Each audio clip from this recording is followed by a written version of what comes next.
And if at any time you do feel the need to step out during either of the presentations, please do not hesitate to do so, as we do understand the nature of what we are discussing tonight can be emotional for some. However, we hope that the information you're about to hear will give you some peace of mind and kind of provide you with the tools necessary to help a loved one or even yourself in distress and possibly even save a life. And on your chairs, you'll see some surveys that we would appreciate you taking at the end of our presentations tonight.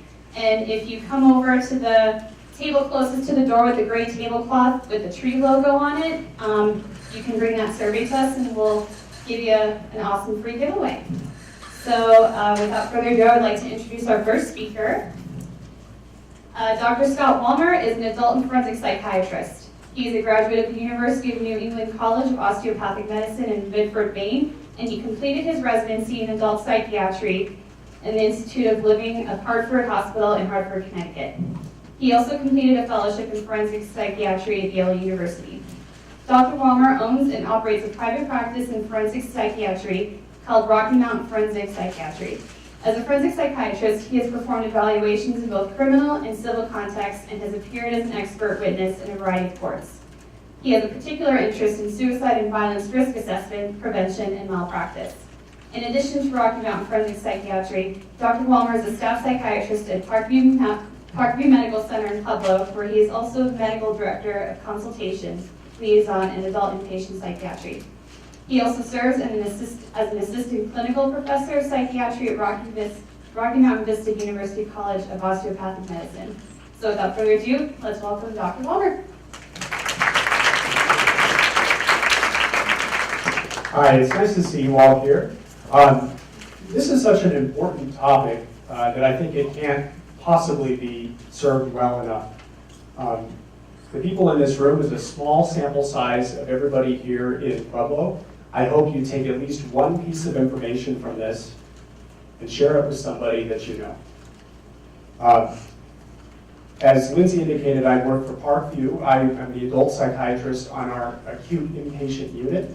And so what that means is if your loved one gets sick with depression, bipolar illness, schizophrenia, or has a suicide attempt, I'm very likely the psychiatrist in town who is providing care.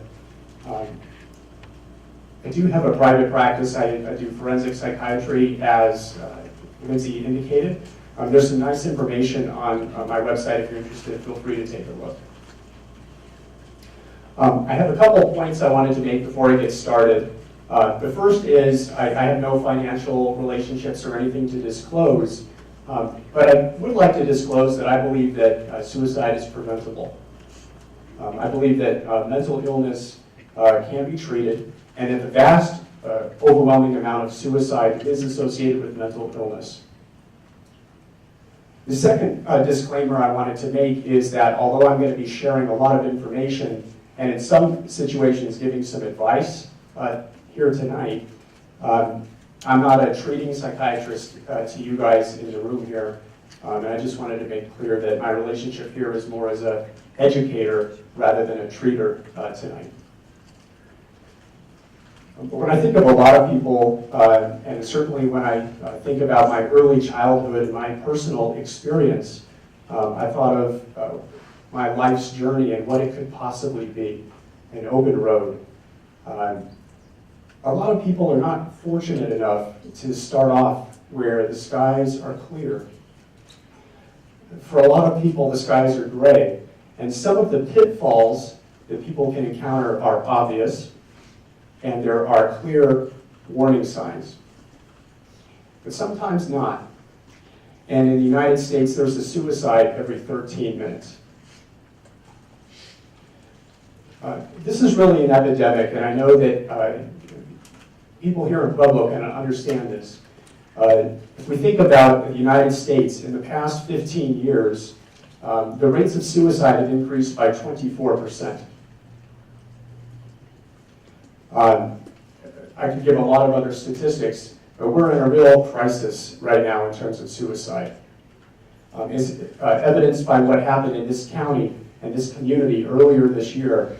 Suicides are contagious, and one suicide begets another suicide. But we need to do something right now. This is a call to arms. Let's stop this nonsense. Let's get people help. Let's raise awareness about suicide. There are 3.5 million people in the United States who have a serious mental illness who go without treatment. So to start off, by show of hands, if you're willing to, who in this room has been personally touched, either yourselves, a friend, or a family member by suicide? Thank you. Thank you. Are there any people who provide mental health treatment in the room? And if so, would you please raise your hand? Great. Thank you very much. So there may have been a couple of hands that didn't rise up, but I think pretty much everybody in this room has been personally touched by suicide. So I have two things I want to accomplish. The first is just to give you a few insights that I have. These are some things that I share often when I do talks to other mental health professionals, other physicians about suicide. But I can't, unfortunately, go through everything I would do with treaters tonight. And then the second half of my talk, I really want to give you some boots on the ground, real life tips and advice and things that you can do to talk to people about suicide. I often hear from people, I don't know how to do that. I don't know how to talk to somebody with suicide, and it's true. It's hard to deal scientifically with feelings, but I'm hoping what you'll see is a lot of this is not rocket science.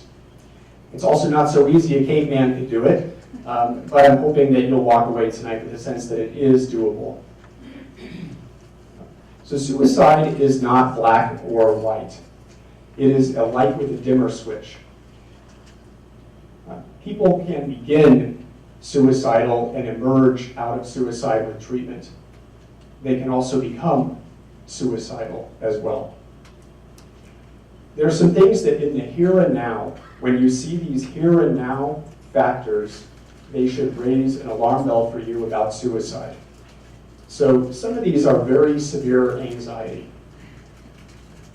They did a study looking at what happens when people completed suicide when they were on a psych ward. These are people who completed suicide and they were actually on one-to-one precautions. They had a staff member with them at all times, and yet they completed suicide. The question came up, like, how does that happen? What went wrong? What did we miss? And 80% of these people did not endorse suicide to their treaters. Most of them were highly, highly anxious. However, the most of them did disclose some form of suicidal thinking to a family member. So please, if your loved one is seeing a mental health provider, a therapist, a physician, is a patient at Parkview, and they call you and they say, I'm going to kill myself, don't assume we know about it. Pick up the phone and call us. You could just save your family member's life. Insomnia is another one of those factors. Now, lots of people don't sleep.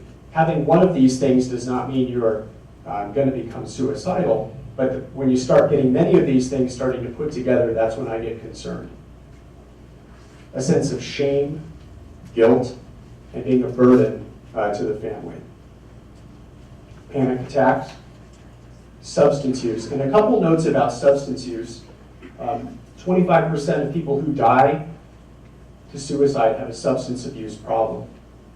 And 50% of people who complete suicide have alcohol in their system at the time that they die. People who are having trouble focusing, whether that's due to a mental illness or some other condition, and depression. And so these are factors that come together, and if you see some of these in your loved one, you should be concerned. There are also protective factors, and these can be internal, my religious beliefs, my sense of a desire to live life. They can be external, friends and family, and you all here tonight are protective factors. We just have to help you figure out how to best do that. A few pearls. Having a person contract for safety has no evidence base.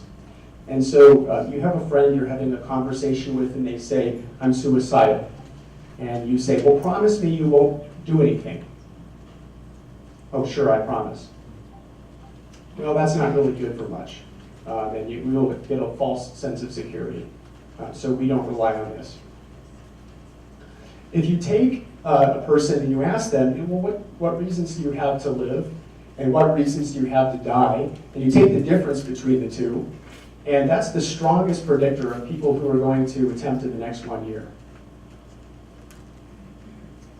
Which is why you have to get a sense of where they're at with both of those questions.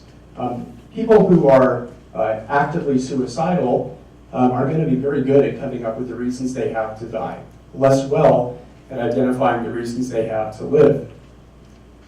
But if you help them take a reasons for living inventory, and even if they have trouble coming up with ideas, help them to brainstorm some ideas. What about your dog? What about X? What about Y? What eventually can happen is the reasons for living begin to outweigh the reasons for dying, and now just right there, by having that conversation, you've made them less suicidal. And over time, another thing that we see as a psychiatrist is people who are in treatment for a long time and have multiple suicide attempts, over time, the suicide attempts tend to become more violent. So you might have an instance where a person starts off scratching themselves with a popsicle stick, and pretty soon it's a butter knife, and then a steak knife. And then at some point, the means become sufficiently lethal that there is no coming back from it. And the main reason why men are more likely to complete suicide than women is that nearly 60% of men complete using firearms. I have a very unpopular opinion in the state of Colorado regarding firearms. But there's a direct correlation between lethality of suicide and access to firearms. If you have somebody in your family or a close friend who is exhibiting symptoms of severe depression, and they have guns lying around the house, please do what you can to help make that environment safer. And if you have a group of people who think about suicide, and another group of people who actually attempt suicide, the biggest difference between the two is hope. Hopelessness is a very severe risk factor. It's very important to convey a sense of hope, but not phony hope, not fake, glib hope. When the person has no evidence that things will get better.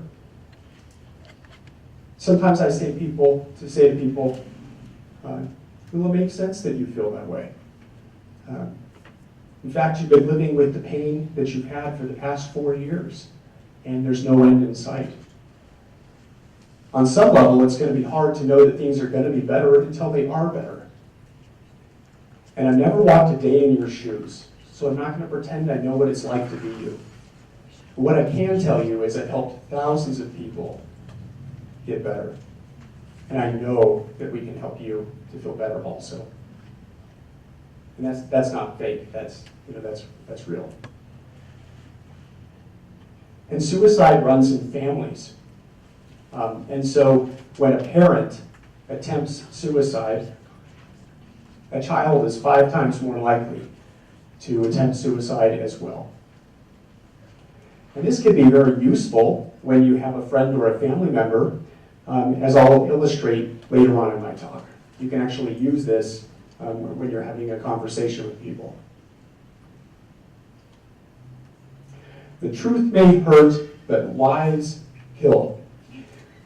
The difference between the word hurt and kill is actually very important. When you ask somebody, are you having any thoughts of hurting yourself? They may say no. And for many people, suicide, it's not about hurting themselves, it's about ending suffering. It sounds like a specific word difference, but the meaning in the word hurt versus kill actually can convey a big difference. And you can get a very different answer from the person you talk to. If you're talking with somebody and they're providing you a list of rational reasons why suicide makes sense, that's concerning. That's concerning that they may have more intention than somebody who's not able to give you any kind of clear, rational reasons.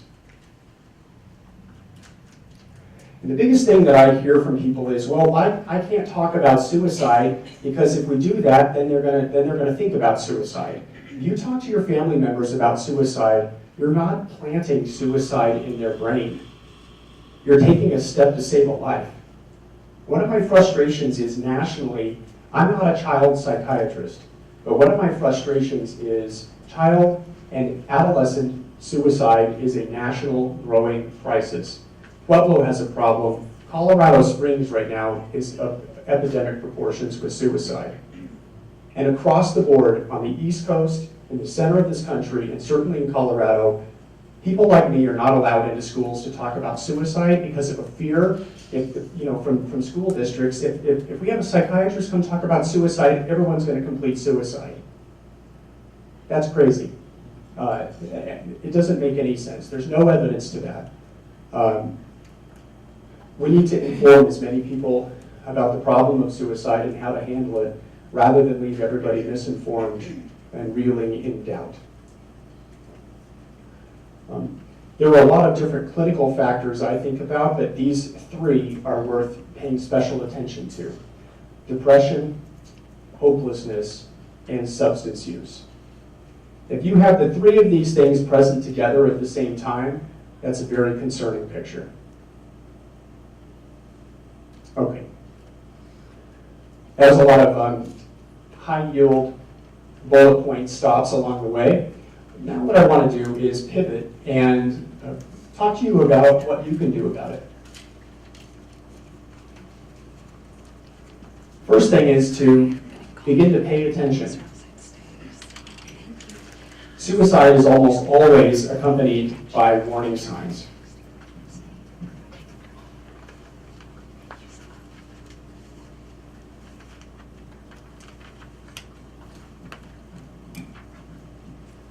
And the warning signs can be statements. So some of the statements you might hear from a loved one would be comments about being better off dead, jokes about killing himself or herself, statements about, well, things are going to be better soon, comments about being worn out or tired, and talking about being a burden to others. Now, people could say, well, things are going to be better soon, and that is in a different context, has nothing to do with suicide. But if you hear these things, for me, what I'd like to leave you with is, well, that would be sort of a flag. And when you have a flag, that's an opportunity to have a conversation.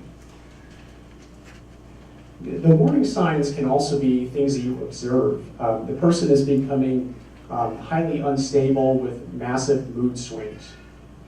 They appear depressed or sad. And so one of the questions I get sometimes is, well, how do I tell if my teenager is, suicidal or depressed? They're kind of a little sullen. They're hanging out in the room. They're isolating more. Are they just a normal teenager? Are they depressed? And then I sort of would pivot back to them. Well, do they enjoy anything about their life? Do they enjoy their activities? The answer to that is no, and that may be suggestive of depression. Appearing anxious or agitated would be another warning sign. And I've talked about what the literature tells us about anxiety. Behaving recklessly. There's a range of different types of suicidal behaviors. Some of them are well planned out for some period of time and involve preparation and research, and some of them are basically entirely impulsive. But nearly every suicide attempt has some degree of impulsivity, because in the moment before a person pulls the trigger or jumps, there's a failure to apply the brakes. And sleep changes. Sleep changes are often a very prominent symptom of depression as well. Showing rage or talking about seeking revenge. And then the warning signs can be more obvious behaviors. They're starting to write a will. They're giving away objects, pets. Another one is taking out an insurance policy where they hadn't done so before. Writing a suicide note. Obtaining lethal means. Stockpiling medications. Going and buying a firearm. Accumulating bleach. Researching on the internet how to make a noose. Surfing the web is not a suicide risk factor in and of itself, but if the material, the specific content of searching the web is related to particularly morbid or grim material, then that would be a concern. Isolating more. We know that people who are higher risk for suicide are those who have very few supports. And it's a challenging thing for me sometimes when I have somebody that clinically I maybe have gotten somewhat better in the hospital. The concern is they have no friends, they have no family, and how can we try to give this person additional supports when we release them back into the community? And an increase in substance use. These are all warning signs. So now you see the warning signs, and the question is, well then what do you do? Start the conversation. I have to tell you, I've worked with a lot of different types of people. Young people, old people, men, women, blue collar, white collar. It is very, very common that people are uncomfortable talking about suicide. If you're somebody who has been uncomfortable talking about suicide, you're normal. And also, thank you for coming tonight. There are a lot of things that people say or reasons that they come up with in their mind why it's not okay to talk about suicide. Some of them have some basis in their past experiences, but what I'd like to convey is it's a little bit like putting your head in the sand. I don't want to deal with it. And I think we have an opportunity to do better. So some reasons, well, I don't know how to help. Well, when you leave here tonight, you will have at least a couple of basic tools at your belt that you didn't have before you came here tonight. You don't have to be a psychiatrist to save a life. She only said that because she was so angry or sad or desperate at the situation. Okay? And she was that sad and that desperate, she was driven to make a suicidal threat.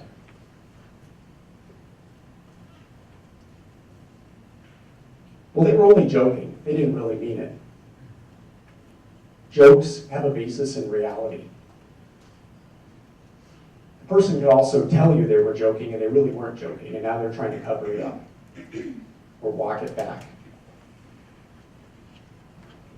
They posted it on social media, so obviously they're talking to other people about it. Somebody else will take care of that problem. Don't assume somebody else is going to take care of the problem. Take care of the problem yourself. Step in. As an aside, I think social media, it's a double-edged sword. I can tell you that in the past 6 months, it's more than the fingers I have on both of my hands, the number of patients whose lives have been saved by social media because of posting something on social media.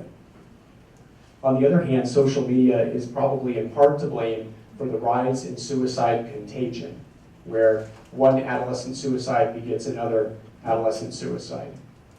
And when it comes to learning about it, the person doesn't have to be there. They learn about a friend through the news. That could be that just hearing about that on the news is enough. There's the literature about what happens when people learn about fictional suicide is pretty mixed.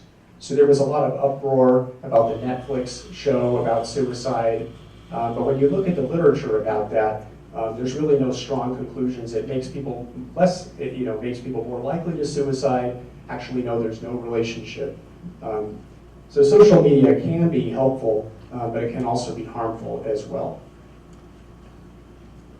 Well, I didn't know him that well. So if he told me that, I've got to assume he told somebody that he knew better. Sometimes people open up to me not because I'm a psychiatrist and have training in getting them to open up to me, but because I'm a stranger, and it's somehow safer than a family member where there's a fear of judgment. She claims she never said it. I must have misinterpreted it. Well, it's still nevertheless an opportunity to bring that up and have a conversation. And if you really did misinterpret it, you'll get that feedback. And if you didn't misinterpret it, you're going to get some pretty good information. He's just upset about the crisis. Once it passes, he'll be fine. The problem is there's a misattribution of present and future where for many people, it's not a temporary crisis that will pass. It's a permanent problem that is never going to go away, hence the permanent solution of suicide. So if we have an opportunity to help somebody in a time of crisis, that's when we should do that. She said it to manipulate or get back at me. Certainly we see some very provocative types of things, but a certain percentage of people who have this way of reacting provocatively also die to impulsive suicide. He's threatened before but has never gone through with it. This is still concerning. I gave the example of lethality increasing, and that each time it gets a little bit more. That's associated with a fear response. So if I'm afraid of a spider and I avoid a spider, my fear gets worse. If I expose myself to a spider, then the fear lessens. So as I think about suicide and I threaten suicide, the fear of suicide gets less. And I can't believe I used a butter knife. But the next time they already did that, so now that's less scary, so now they escalate. So, well, they say this all the time, they never do anything about it. It's a little bit like playing Russian roulette. I'd rather not take those odds. She only said it because she was drunk. Exactly. She became drunk and said that, and what do you think could happen the next time she becomes drunk? Because 50% of people who complete suicide have alcohol in their system. If anything, this should make you want to intervene even more. Okay, so then how to actually specifically have the conversation? Be very direct. Don't be afraid to talk very openly, honestly, a lot of candor. Are you having suicidal thoughts? How do you feel about suicide? You're not going to make them suicidal by asking those questions. Be willing to listen. If you start the conversation and then you jump in to talk over them, the person doesn't feel heard, they don't feel safe, they will shut down, and you will get no reliable information. You also have to be non-judgmental. A lot of times you can normalize. Well, it makes sense you've been feeling that way. Rather than, how could you say that? Do you know how that's going to affect me? It's a very shameful and sort of judgmental way of responding that actually can increase the shame on the person who's talking about it and paradoxically increase their risk. Make yourself available. You know, I'm so grateful that you were able to talk with me about that. It must have been really scary. What can I do to help? You know, let me know. My phone is on 24/7. You don't have to do this alone. Please don't dare them to do it. This sounds facetious, but it does happen. And don't act shocked. And so when you hear very strong things, I think this comes up, I've seen this come up the most with parents. When a child says, I'm feeling suicidal, or feeling like I don't want to live anymore. And there's an understandable, very strong reaction. But part of that is being able to be with that person and tolerate their emotion to give them a space to work through it. Also, you don't have to keep it to yourself either. If the person needs help, get them help. Offer hope and alternatives. That was something I talked about a few minutes ago. Take action, remove the means, remove firearms. If the person needs to see a psychiatrist urgently, take them to the emergency room. If they refuse to go, call the police. I know that there's a fear of disrupting relationships. Well, my son will hate me, he'll never trust me again. Would you prefer to have your son dead? I mean, sometimes that's what it comes down to. However, I think the overwhelming majority of people, when they do begin to talk about it, they're giving you some cues. They want help. They're asking for some help. They just need us to be aware of the warning signs and to step in and do something about it. Don't try to just cheer the person up. Well, remember, we're going to go to the state fair this weekend, so you've got that to look forward to. That's going to really ring on deaf ears. And again, please, don't assume the situation will just take care of itself. If you're a Game of Thrones fan, please expect hesitation or mistrust. So as you see a person demonstrating some hesitation, there can be a whole bunch of reasons for that. One is they don't really want to talk about it because suicide, well, it's a sign of weakness, it's a shame. I don't see it as a sign of weakness or something that they should feel ashamed about. It's something we can help them with. Talking about it is courageous, but they may not necessarily see it that way. Suicide is immoral or a sin. This is why it's so important to suspend judgment. Some people feel that even talking about it is just a taboo subject. They may be afraid of being labeled or being seen as crazy. Or, God forbid, they get locked up and have to come hang out with me. Sometimes the hesitancy, though, reflects the desire to be dead and that they do not want to be discovered. So these are different possible reasons, right? These are different possible reasons a person might not immediately respond when you ask them a question. And I don't necessarily know which one it is. I'll tell you what I don't want to do. Assume it's one of the first couple when it's the last one. And so even a small hesitation in a response may suggest that the person is highly suicidal or that they're having suicidal thoughts, even if they say they're not. Again, in that study, 80% of the people who killed themselves did not tell any of the staff members in the hospital on the day they killed themselves. There's an adage that people who jump don't call, and people who call do not jump. And that's an oversimplification, but people say no. Well, maybe they don't have suicidal thoughts, and then in fact, maybe they do. So let's explore that a little bit. So a hesitation, let's follow up. You get a vague answer. No, not really. So then I'm going to follow up. I'm making a gentle assumption. Why did they say not really? So rather than challenge them on that, I just make an assumption that means that they have had suicidal thoughts. And so what thoughts have you had? What specific suicidal thoughts have you been having? Watch for changes in body language.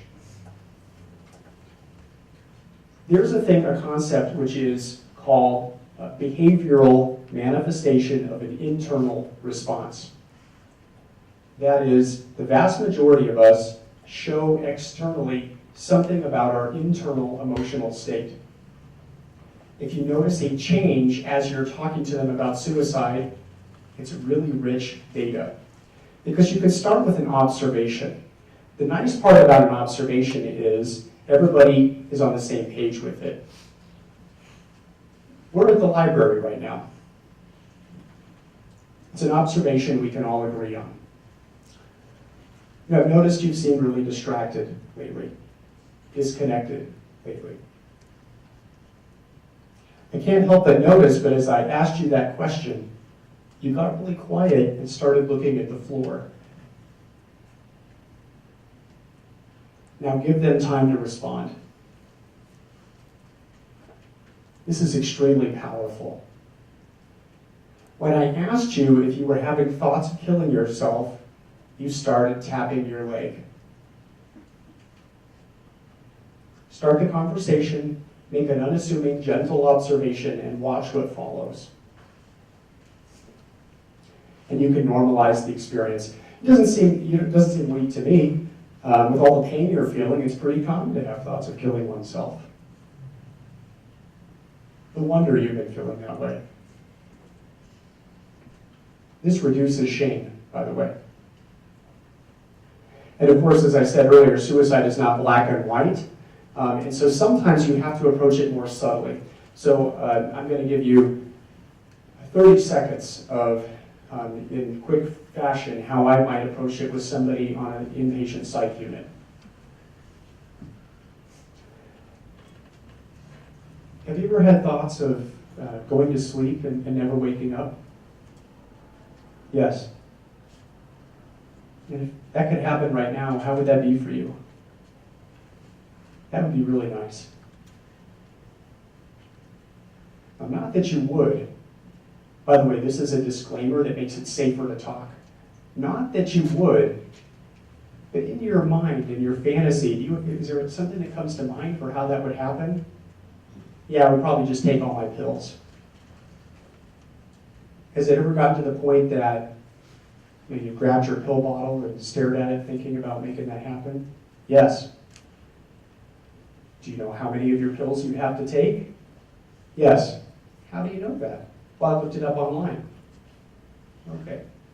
And when was the last? So as you can see, I'm already getting into much more specific information, but I've done it fairly gently. Now, for family members and not a psychiatrist, I do recommend being very direct.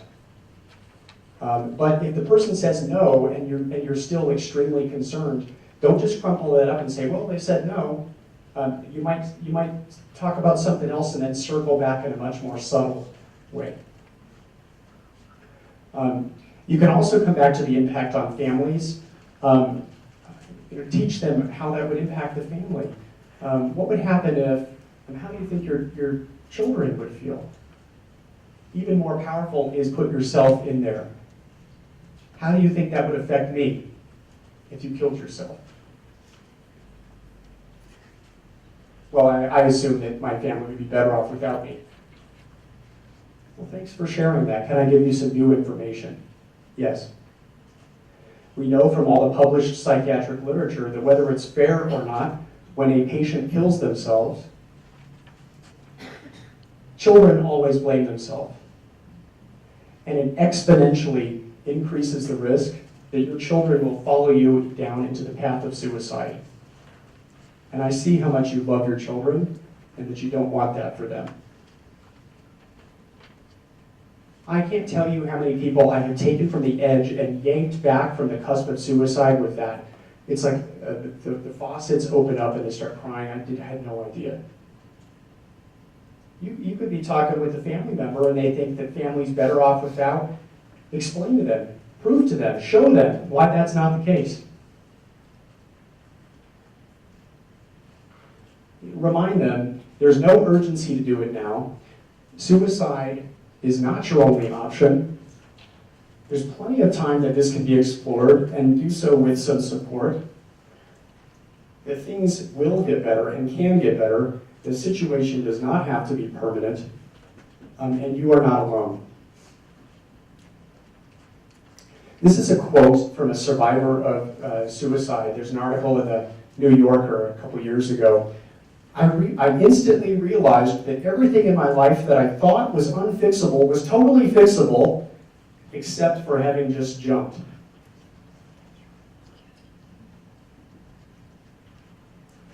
These are a list of some national resources, the National Suicide Hotline.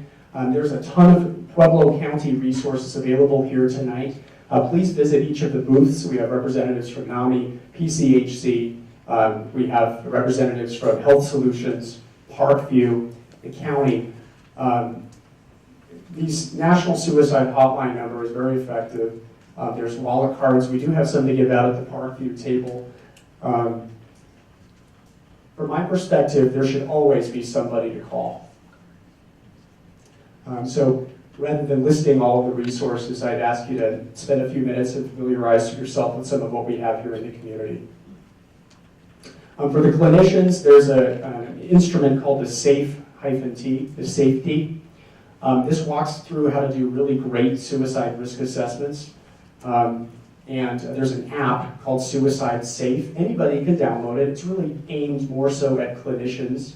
But Suicide's safe, and it has an app that it can kind of help you think about the factors for suicide.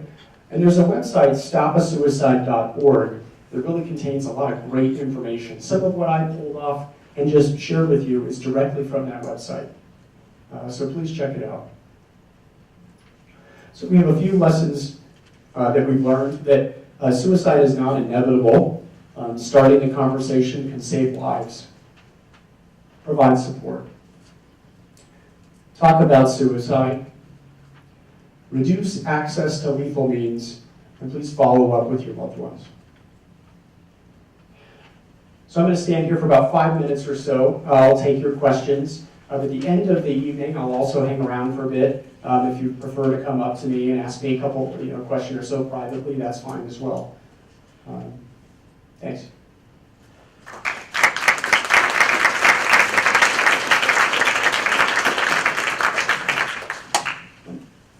So we have a microphone, I think, that's going to go around. Lindsay has a microphone, so if you have questions, just raise your hand. She'll bring the microphone to you.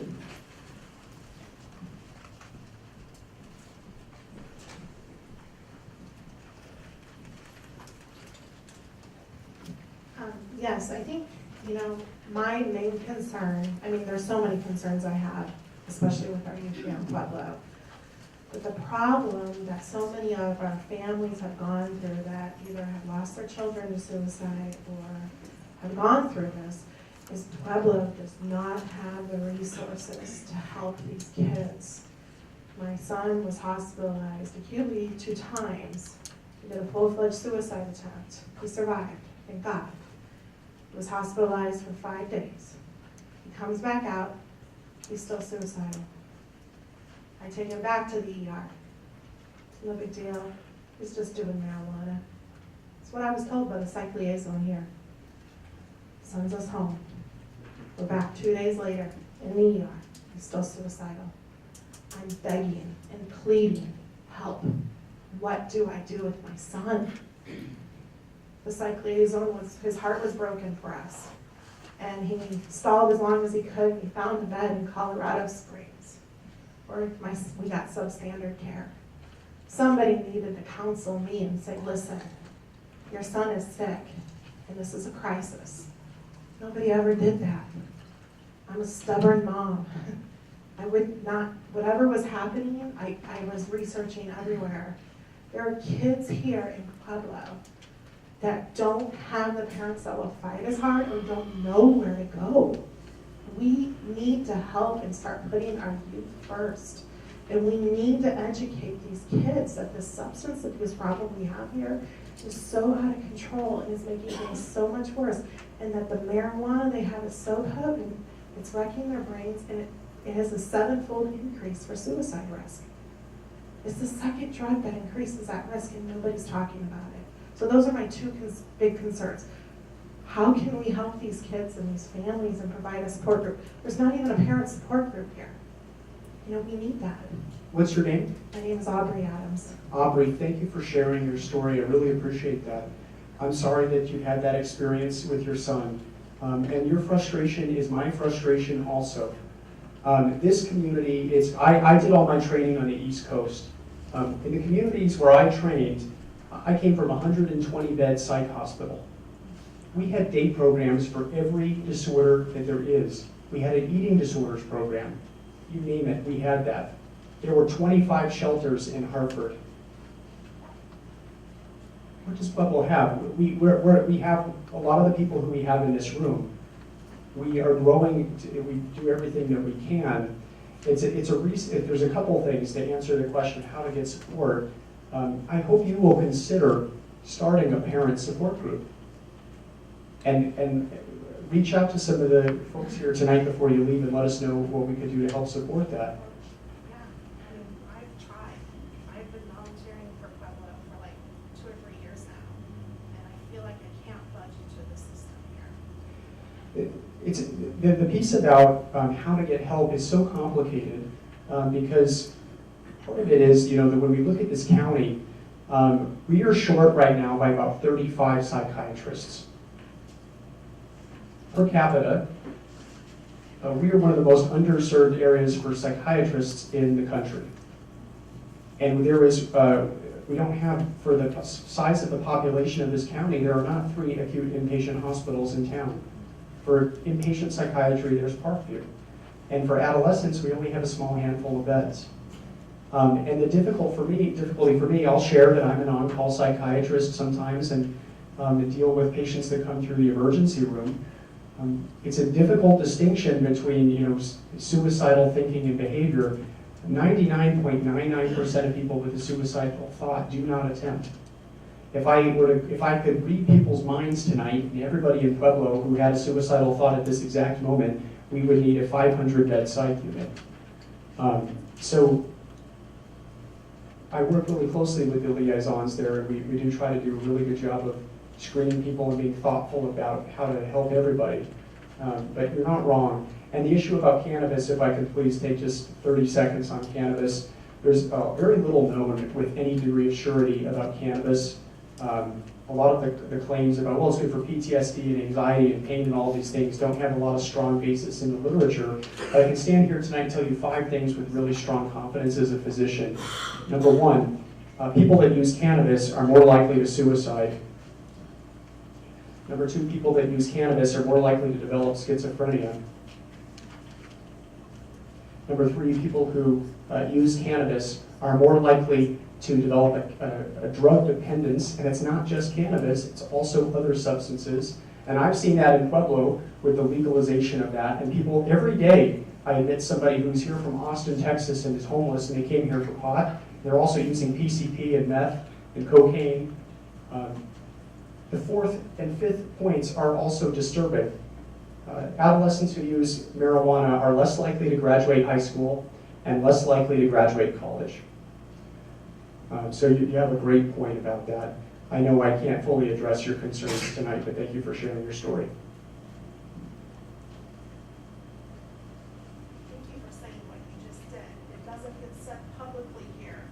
And the doctors came out and said, last October, Dr. Somerville from St. Mary Corwin told the public people that all his suicide attempts in his ER, except for 1, tested positive for cannabis, and the community ignored it. Well, it comes from, and this is a long conversation, but I'm on the legislative committee for the Colorado Psychiatric Society, and I can tell you that the state legislators here in the state have heard from people who are much more expert than I am about this issue, and they understand it. And they're not going to risk losing their seat because of upsetting voters over this issue.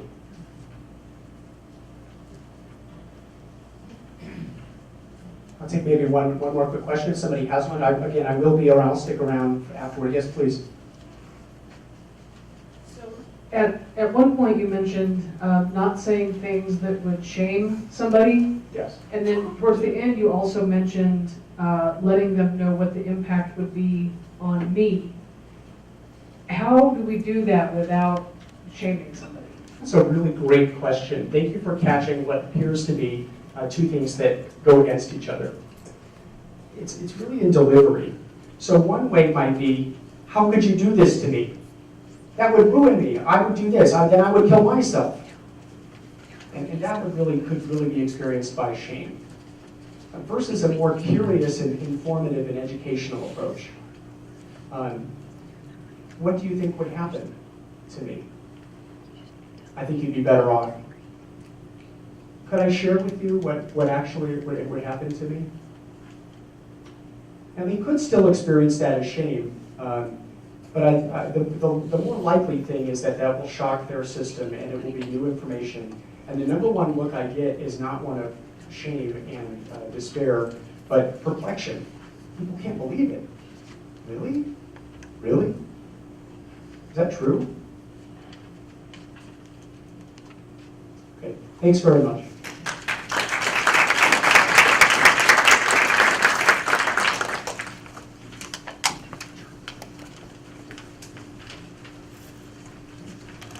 Thank you so much, Dr. Walmer. I will now introduce our next speaker this evening. Donna L. Gonzales is a Colorado licensed clinical social worker and board-certified addictions counselor. She is a board member of the Mental Health America Pueblo chapter, a member of the American Foundation for Suicide Prevention, the Suicide Prevention Coalition of Colorado, and the National Alliance on Mental Illness Southeast Colorado chapter. She is also the founder of Give Life a Chance.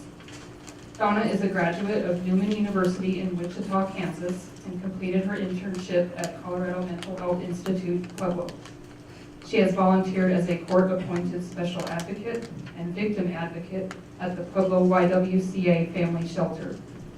Donna's past employers include Colorado Department of Corrections, Parkview Behavioral Health, Crossroads Turning Points, Health Solutions, and the Pueblo County Detention Center. Currently, she is a social worker at the Advanced Cognitive Behavioral Unit at Colorado Mental Health Institute, Pueblo, and does contract work with Parkview's Psychiatric Liaison Division. She provides pro bono counseling to individuals in the community and dedicates her spare time to youth in Pueblo. So now I would like to welcome Donna.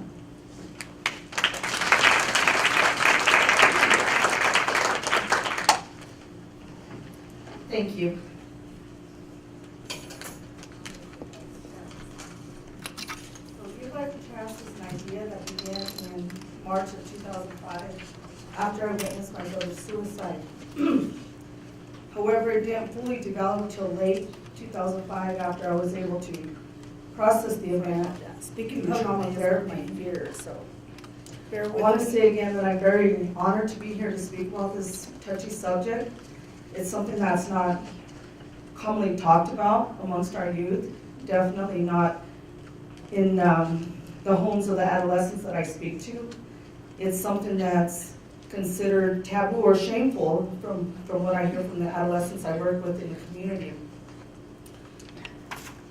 So when I was in a better place mentally to deal with suicide, I began utilizing that type of energy, or that energy from that tragic event, and began to promote suicide awareness and educate individuals that I encountered.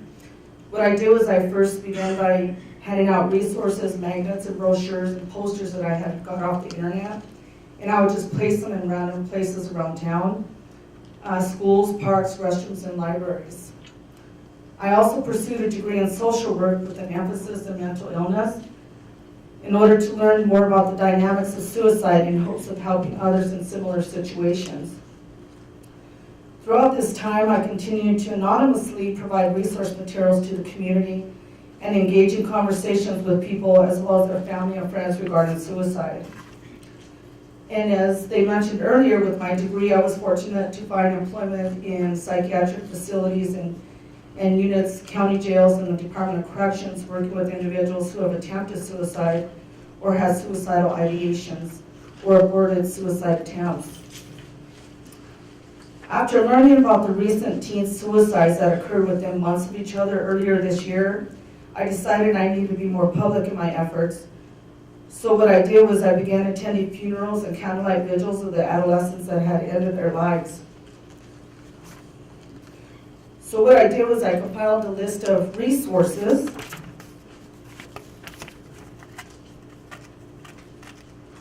and I began handing them out at the funeral sites and the candlelight vigils. There's copies back there and you're welcome to take as many as you like. So what I would do is I would hand out these resources to the kids and I would talk with them. And a lot of times they would tell me things that they weren't telling their parents. So I would reach out to their parents if I happened to know who their parents were. So after I started doing this, I started getting Facebook private messages on my personal Facebook, and these kids were asking for help or how they could help their friends. So then I decided, well, maybe I need to do something different. So that's when I opened up Give Life a Chance Facebook account. And I started talking to adolescents that way and also providing resources and websites that they can go to. When I did that, I started getting information from parents, adolescents, and some school teachers would ask me where they could get these resources, if they could make copies of them and print them and what have you. So I had several adolescents that reached out to me, and I thought, well, maybe I should do something different. So that's when I began printing certificates and handing them out to the kids in the community. So these are some of the kids that were willing to reach out to me. And this one's Caleb, who's here with me. And my hope was that once I gave them certificates, they'd feel empowered to reach out for help, so they spread the news to their friends and start helping one another.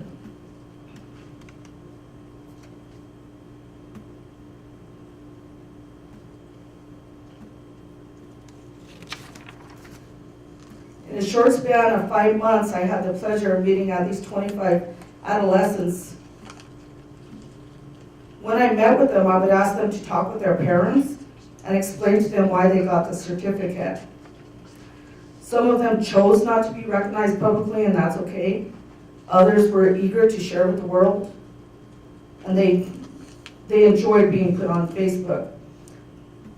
This is one of the 10-year-olds that actually reached out for help. She wanted me to use this picture. I thought it was cute. I also began being more public by hosting community tables in the community, specifically tables that were focused on the youth. And while hosting the table, I had the pleasure of meeting Rella Jaramillo, who's sitting up here in the front in the fuchsia shirt. So she's the founder of Parents Against Teen Suicide Pueblo chapter. And so we began collaborating together and began hosting booths throughout Pueblo. What Rella does is she also talks to the kids about anti-bullying and how to keep yourself safe from a bully, and she gives the kids certificates for that.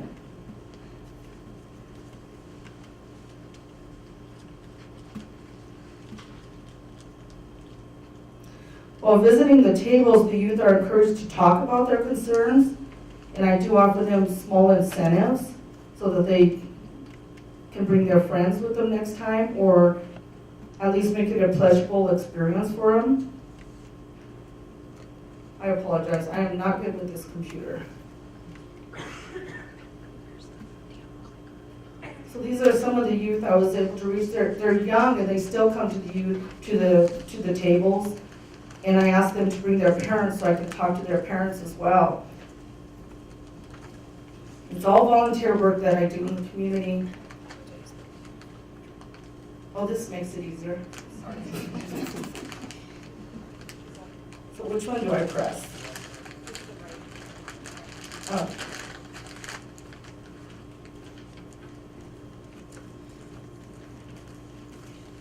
So it's not working.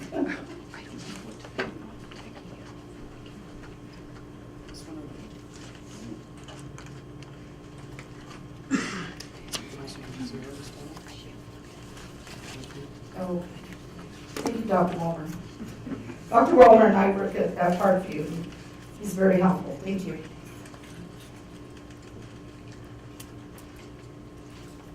All right. So a lot of times we'll have kids come to the table and they'll pick up the resources. They also want to help out, so we let them set up the tables and tear them down. And although the tables focus primarily on youth, we also give resources to adults.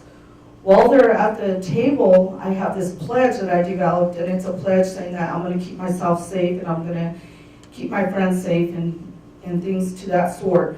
I review it with the visitors, and oftentimes they'll sign it and take it home or ask for an extra one to take with their friends or family members. These are some of the adults that I was able to speak to at a NAMI event regarding suicide prevention.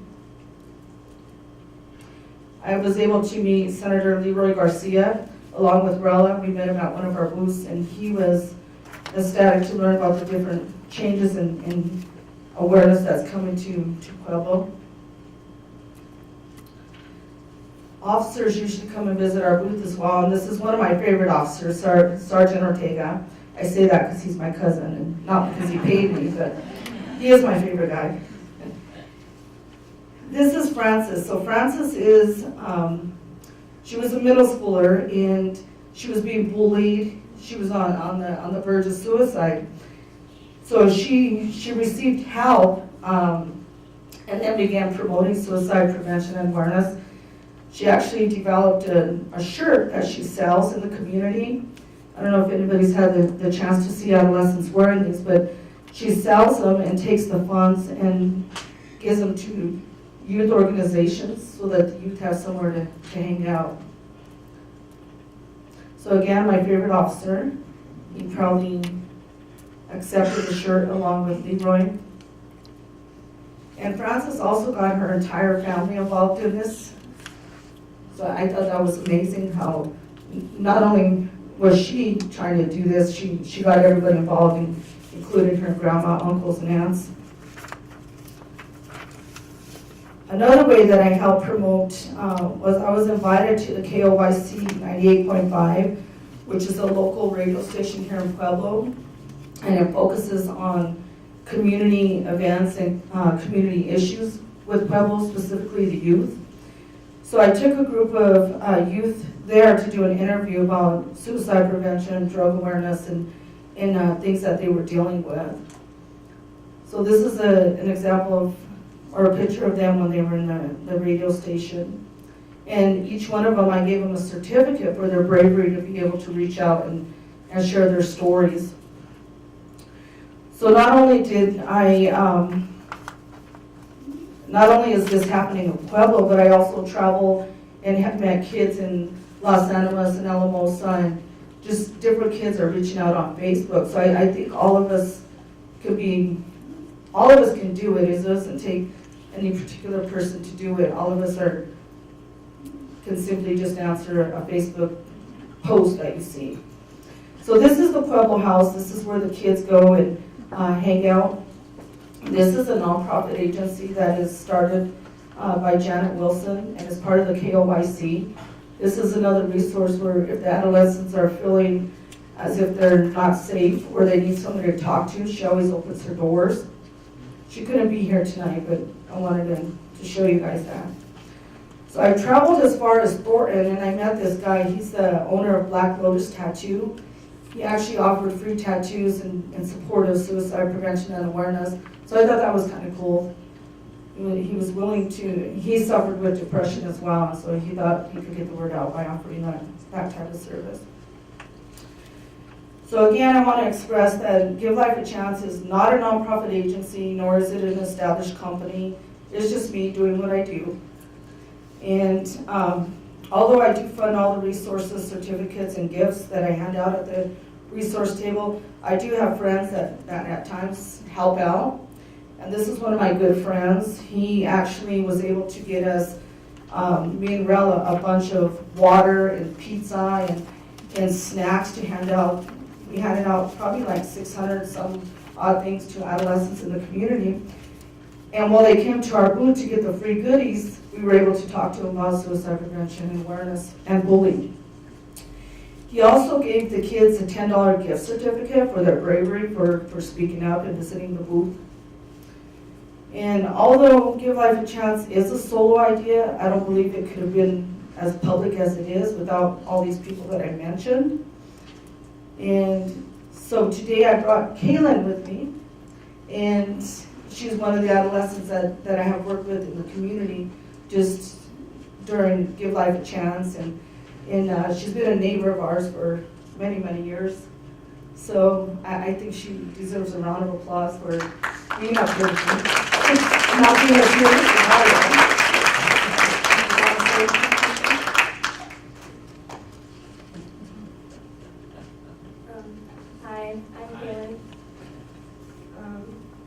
How was everything? I don't really know how to start off. I have tried to commit suicide when I was 14. It sucked. And now I'm kind of nervous I'll admit it. I just kind of want to help spread the word that like it's okay to ask for help, and I wish I could have like said something before I tried. Yeah.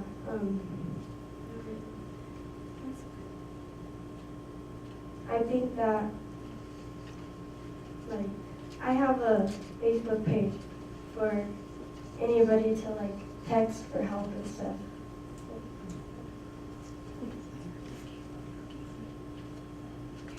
Thank you, Peter. I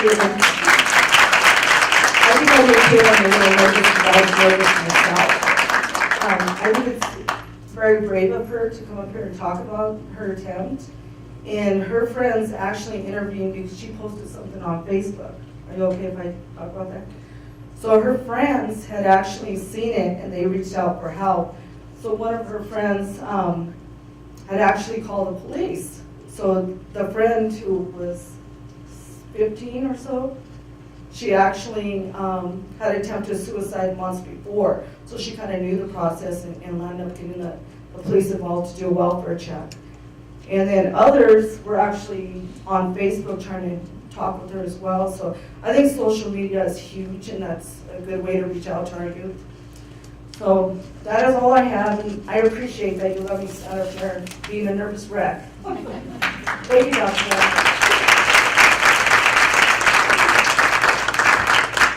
Donna, Yes. someplace I read, or I saw it, that there was supposed to be a meeting or an opening for a program for suicide prevention at the Riverwalk on September the 8th, I believe, called Out of Darkness. Have you heard anything about that? That, I believe, is the American Foundation for Suicide Prevention walk. They do walks and they call it Out of Darkness. Is that it? It was actually in Canyon City, the one that was on September 8th, that I'm aware of. I didn't realize there was one in Pueblo as well, but September. Right, okay, so that was the same one in Canyon City. So what they do with the American Foundation and Suicide Prevention is they actually have various walks throughout the state, and they take that funding, and from what I understand is they do some research on cadavers, is from one of the ladies that told me that they study the brain of somebody who suicided. And I'm just coming in contact with them, so I'm not sure exactly what else they offer, but that was interesting to me. But I believe that's the walk you were talking about. And CSU did a walk as well, and Aubrey was there with me, but I think it's really important that the community starts to recognize that this is an issue, and we can no longer not talk about it. And I would love it to be more public in the schools. I think Grizzly opened their doors when they had a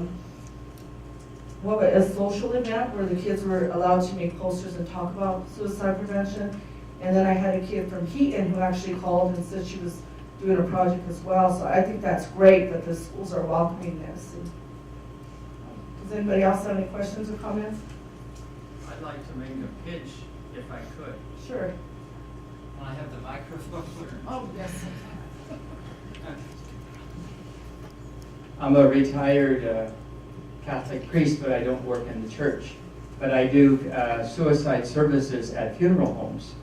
And I've done 15 since January here in Pueblo, ages 10 to 17.